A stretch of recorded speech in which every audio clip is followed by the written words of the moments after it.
How to deal with girls that can't seem to make up their mind about whether they like you or not. So I'm a dating coach, and every single day I teach my students to use social media to reach out to women they're interested in. And inevitably, some of the girls don't respond at all. Some of the girls flip out and won't stop responding.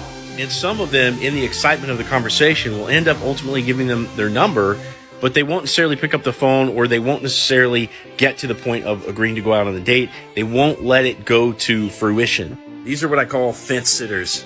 Now, the way you deal with a fence sitter is to treat her like any other girl at first, right? You're going to have a conversation, you're going to adhere to all the rules, and ultimately you're going to get her number, and then eventually you're going to call a few days after you get the number. It doesn't matter if she's a fence sitter or not. We're not going to leave a voicemail. We're not going to leave a text. We're just going to let her see the fact that that call hit the phone.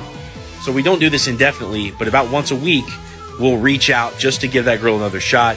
Maybe a phone call, maybe a video message, something like that. And we're just going to check in and see if anything's changed, to see if this chick is open to meeting up. Some of you might say, oh, Benny, why would you do that? Like, why do you want to spend time with a girl that doesn't want to spend time with you? Blah, blah, blah, blah. But here's the thing. Like, you don't reach out indefinitely. The other thing is you're doing this as part of a process. You're not putting all your eggs in one basket hoping this girl's going to meet you. You're also talking to other girls the whole time that you're doing this. But the way they become a fence sitter is like after you've checked in with them, they start to talk to you again, right? So they may not respond to your initial message, but maybe, you've hit them up, they didn't see anything, and they noticed that you didn't, try to keep pushing it. So now all of a sudden they get curious about you and they start coming back around.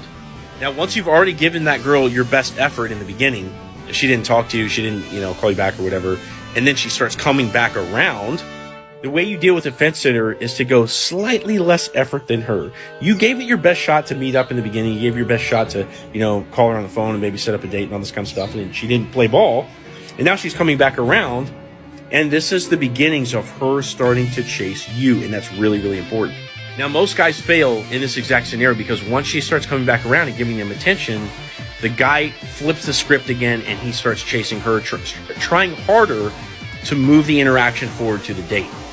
Whereas what you really want to do here, guys, is to just kind of like let her drive things in this scenario. Okay, so maybe she comments on your Facebook story and she's like, oh, hey, I love, what you had for lunch or something like that. Instead of you being like, oh, well, you can go out with me to lunch tomorrow if you want. I'll take you there. You might say, oh, yeah, it was really good. So it's really funny because when fence sitters start coming back around, you just let them drive forward the interaction until that little critical point where you can finally, set up the phone call or set up the date. Now, if you like this information, you don't already know, I do one-to-one dating coaching. So if you're interested in working with me, watch the pinned video up at the top of the screen and learn how to work with me one-on-one. Drop your thoughts in the comments, like this video, check out my other videos up here.